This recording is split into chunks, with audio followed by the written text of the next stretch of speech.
নমস্কার বন্ধুরা, রুমা রান্নাঘরে আপনাদের সকলে স্বাগত। আশা করি আপনারা সবাই ভালো আছেন। আজকে আমি পনিরের একটা নতুন সবজি নিয়ে চলে এসেছি। তো পনিরের সবজিটার মধ্যে দিয়েছি বিনস, ক্যাপসিকাম, মিহি মিহি পেঁয়াজ কেটে দিয়েছি, মোটা পেঁয়াজ কেটে দিয়েছি, মটরশুঁটি দিয়েছি, কাঁচা লঙ্কা চেরা দিয়েছি, আর দেবো আদা রসুন থেতো করে। প্রথমে আমি পনিরটাকে ভেজে নেবো এমনি করে, এটাকে ভেজে তারপরেই কাটবো। অনেকে কেটে কেটে পনিরটা করে, আমি আজকে এটা এমনি করে দিলাম।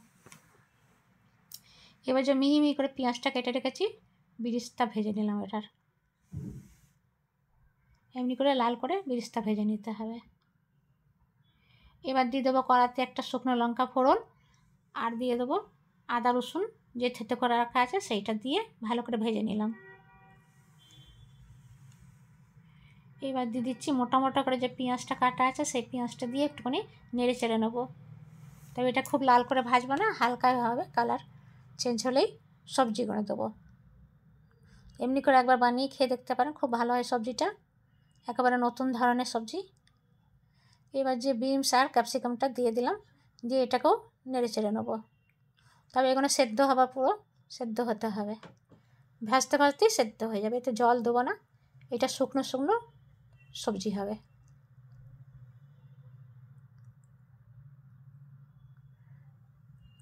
দেখুন আমার সবজিটা ভাজা গেছে। এবার আমি যে মটরশুঁটিটা ছিল সেটাকে আমি একটু চিনি দিয়ে সেদ্ধ করে নিয়েছি জলেতে, তাই জন্য কালারটা গ্রিন আছে। তো এইগুলোকেও আমি নেড়ে চেড়ে নিলাম একটু সবজির সঙ্গেই। তো আমার বিনস আর ক্যাপসিকামটা প্রায় আসেদ্ধ হয়ে গেছে। এবার এর মধ্যে দিচ্ছি কিছু সস, দেবো tomato sauce, red chilli sauce আর সয়া সস।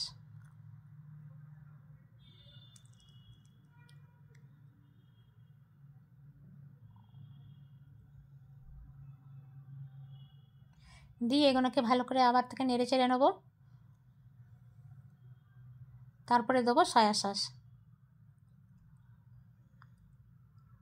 আর নুন দেবো। নুন দিলেই তারপরে জল বেরোবে, দেখবেন ওতে জলেতে তরকারিটা পুরোটা সেদ্ধ হয়ে যাবে। দিলাম সয়া সস আর পরিমাণ মতো নুন।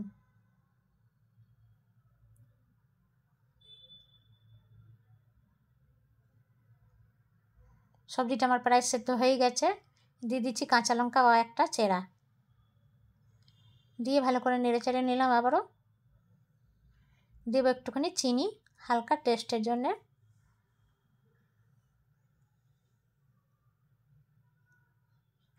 এবার দিয়ে দেবো পেঁয়াজটা যেটা ভেজে রেখেছি বিরিস্তা করে, ওইটা আর আপনার পনিরটা দিয়ে নেড়ে চেড়ে আমার সবজিটা কমপ্লিট হয়ে যাবে।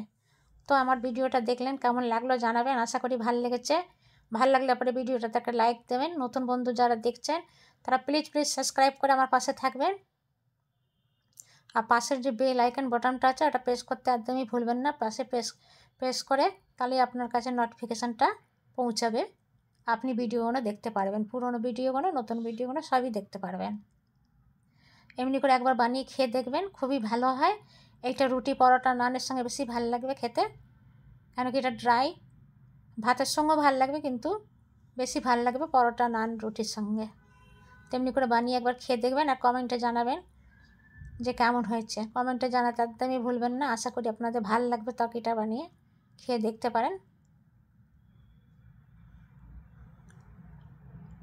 আবার ফিরে আসছি নতুন একটা রান্না নিয়ে। আপনারা ভালো থাকবেন, সুস্থ থাকবেন, আবার দেখা হবে। নমস্কার।